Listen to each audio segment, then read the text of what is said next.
Honourable Speaker, sir, I rise to oppose the motion and to speak in support of the amendments made by our party. First of all, let me begin by humbly accepting the resounding mandate that this government has got. But it is the very nature of the overwhelmingness of this mandate, of the totality of this mandate, that makes it necessary for us to be heard today, for the voice of dissent to be heard today. Had the mandate been any less, there would have been a natural check and balance woven into the narrative. That is not the case. The House belongs to the opposition, so I stand today to reclaim this inch that has been guaranteed to us. Let me start by first quoting Maulana Azad, whose statue stands tall outside this great hall.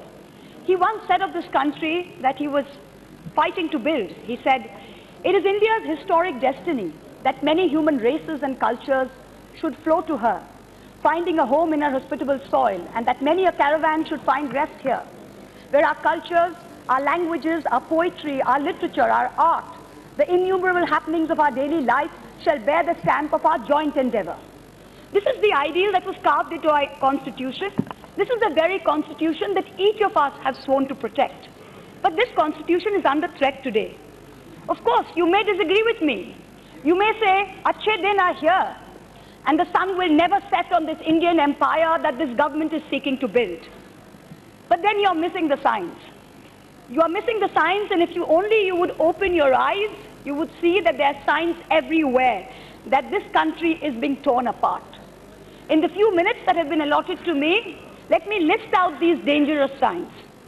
The first sign: there is a powerful and continuing nationalism that is searing into our national fabric. It is superficial. It is superficial. It is superficial. It is xenophobic. It is xenophobic. Sir, there is no room for professional hecklers inside the corridors of this great hall. There is no room. I urge you to put the House in order. There is a powerful and continuing nationalism being seared into our national fabric. It is superficial, it is xenophobic, and it is narrow. It is a lust to divide. It is not a desire to unite. Citizens are being torn out of their homes and being called illegal immigrants. People who have lived in this country for 50 years are having to show a piece of paper that will prove that they are Indian. In a country where ministers cannot produce degrees to show that they graduated from college, you expect dispossessed poor people to show papers to show that they belong to this country.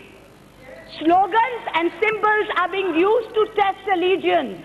There is no one symbol, there is no one slogan that can show any Indian that they are a patriot. There is no one test, sir.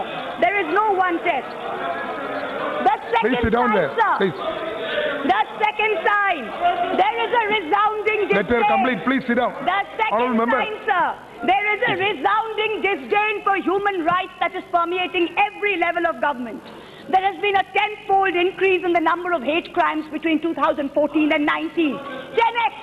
It is like a valuation of an e-commerce startup, sir.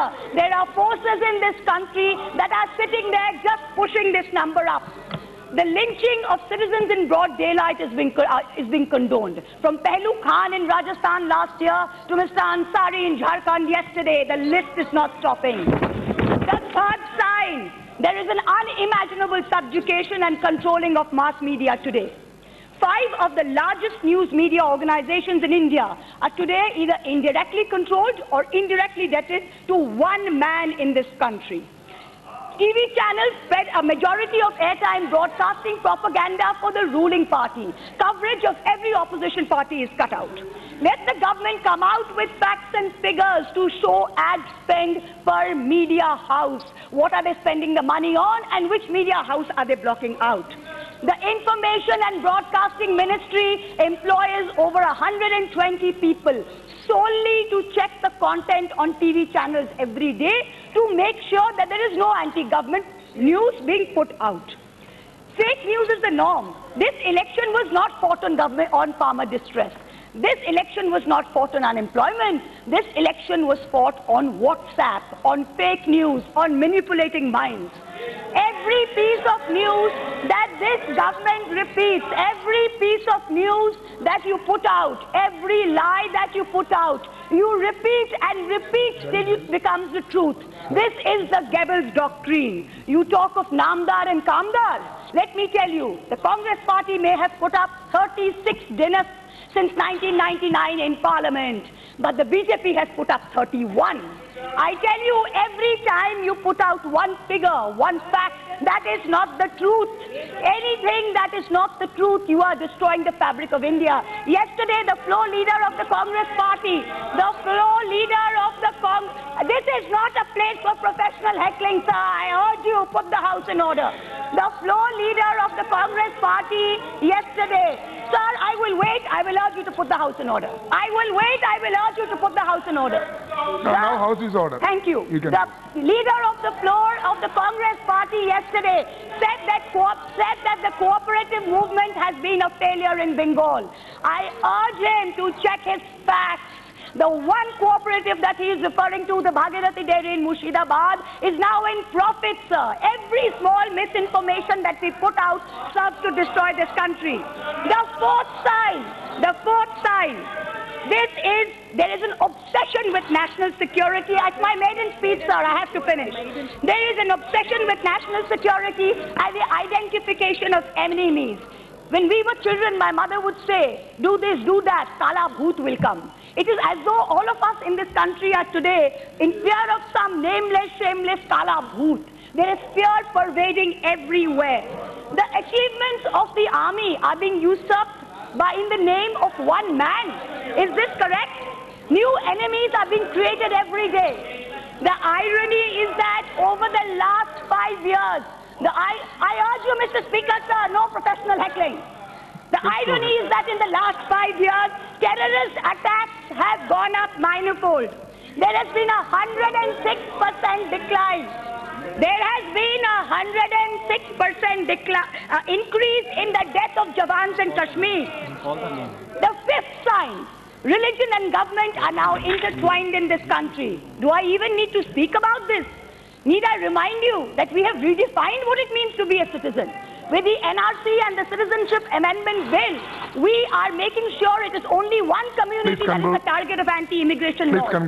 Members of Parliament today are more interested in the fate of 2.77 acres of land than in the 812 million acres of the rest of India. This सिर्फ 2.7 एकड़ जन्म भूमि के मुद्दा नहीं है, ये सारा देश 80 करोड़ एकड़ को अखंड रखने का प्रश्न है. हम आपको बोलते हैं. The number 6 sign, the most dangerous, there is a complete disdain for intellectuals and the arts. There is a suppression of all dissent. Funding is being cut for liberal education. Scientific temperament, which is enshrined in Article 51 of the my maiden speech, sir. 2 minutes, sir. 2 minutes, sir. No. You already taken 3 minutes. There is Article 51 of the Constitution demands a scientific temperament. Everything we are doing is pushing India back to the dark ages. Secondary school textbooks are being manipulated and distorted in order to indoctrinate. I ask you one thing. You don't even tolerate questioning, let alone dissent. And I wish to quote the great Hindi poet Ramdhari Singh Dinkar. I wish to tell him this, tell you this, the spirit of dissent is integral to India. You cannot shackle us. हाँ दुर्योधन बांधने मुझे तू आया है, जंजीर बड़ी क्या लाया है, सोने को साध ना सकता है, वो मुझे कब बांध सकता है. I ask you this, you cannot keep us down. Number 7, the seventh and the last sign. There is an erosion of independence in our electoral system. The election commission is being used to transfer key officials. 60,000 crores was spent on this election, 50% by one party, 27,000 crores. In 2017, the United States Holocaust Memorial Museum put up a poster in its main lobby, and it contained a list of all the signs of early fascism. Each of the 7 signs that I have pointed to you feature on that poster. There is a dangerous fascism rising in India. It is incumbent upon all of us to stand up to it. Let us, the members of this 17th Lok Sabha, decide which side of history do we want to be on. Do we want to be upholders of this constitution, or do we want to be its pallbearers? I do not dispute the resounding mandate that this government has got. But I have the right to disagree with your idea that there was no one before you and there shall be no one after you. Your allotted time is already over. In conclusion, I quote Rahat Indori. In conclusion, I quote the poet Rahat Indori. जो आज साहिब मसनद है वो कल नहीं होंगे, जो आज साहिब मसनद है वो कल नहीं होंगे, किराएदार है जाती मकान थोड़ी ना है, सभी का खून है शामिल यहाँ की मिट्टी में, सभी का खून है शामिल यहाँ की मिट्टी में, किसी के बाप का हिंदुस्तान थोड़ी है. Thank you. Subscribe to my channel and also press this bell icon.